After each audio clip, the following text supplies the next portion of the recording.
जय माता दी। इस बार चैत्र नवरात्रि एक खास और दुर्लभ संयोग के साथ आरंभ हो रही है, क्योंकि इसके साथ ही खरमास का समय भी चल रहा है। ज्योतिष मान्यताओं के अनुसार खरमास को सामान्यतः शुभ कार्यों के लिए उपयुक्त नहीं माना जाता। इस दौरान सूर्य देव की गति धीमी मानी जाती है और विवाह, गृह प्रवेश, मुंडन जैसे मांगलिक कार्यों पर रोक रहती है। ऐसे में भक्तों के मन में यह सवाल उठना स्वाभाविक है कि क्या इस समय माँ दुर्गा की पूजा करने से पूर्ण फल मिलेगा? क्या नवरात्रि के व्रत इस अवधि में उतने ही प्रभावशाली होंगे? आइए इस विशेष संयोग के पीछे का रहस्य समझते हैं और साथ ही जानते हैं इस बार नवरात्रि की तिथियां, माता की सवारी और अष्टमी नवमी पूजन का सही समय। धार्मिक दृष्टि से भले ही खरमास में मांगलिक कार्यों से बचने की सलाह दी जाती है, लेकिन जब बात नवरात्रि की आती है तो नियमों में कुछ परिवर्तन देखने को मिलता है। नवरात्रि स्वयं में अत्यंत शुभ और सिद्ध काल माना गया है। इस दौरान की गई साधना, पूजा और दान का प्रभाव कई गुना बढ़ जाता है। इसलिए श्रद्धालु बिना किसी भय के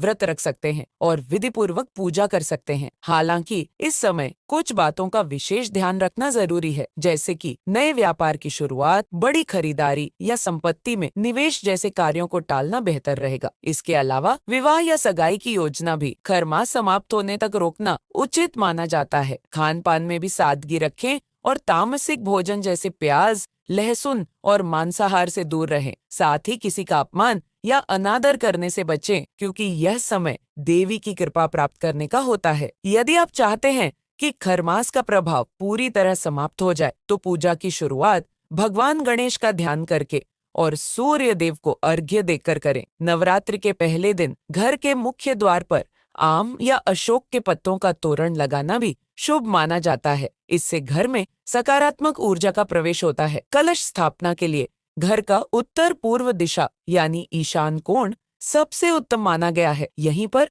माता की प्रतिमा और अखंड ज्योति स्थापित करनी चाहिए। पीतल के कलश में अक्षत भरकर उसे स्थापित करना समृद्धि और सुख का प्रतीक माना जाता है। अब बात करें तिथियों की, तो वर्ष 2026 में चैत्र नवरात्रि की शुरुआत 19 मार्च गुरुवार से हो रही है और इसका समापन 27 मार्च शुक्रवार को होगा। इस बार तिथियों के विशेष संयोग के कारण कुछ लोग इसे 8 दिनों की नवरात्रि भी मान रहे हैं। प्रतिपदा तिथि 19 मार्च की सुबह से प्रारंभ मानी जाएगी और इसी दिन से नवरात्रि का आरंभ होगा। कलश स्थापना का शुभ समय सुबह लगभग 6:54 से 7:43 तक रहेगा। यदि इस समय में स्थापना संभव न हो तो दोपहर के अभिजीत मुहूर्त में भी इसे किया जा सकता है। अष्टमी तिथि 25 मार्च दोपहर से प्रारंभ होकर 26 मार्च सुबह तक रहेगी, जिसके बाद नवमी तिथि शुरू हो जाएगी। यही कारण है कि इस बार अष्टमी और नवमी को लेकर भ्रम की स्थिति बनी हुई है। जो श्रद्धालु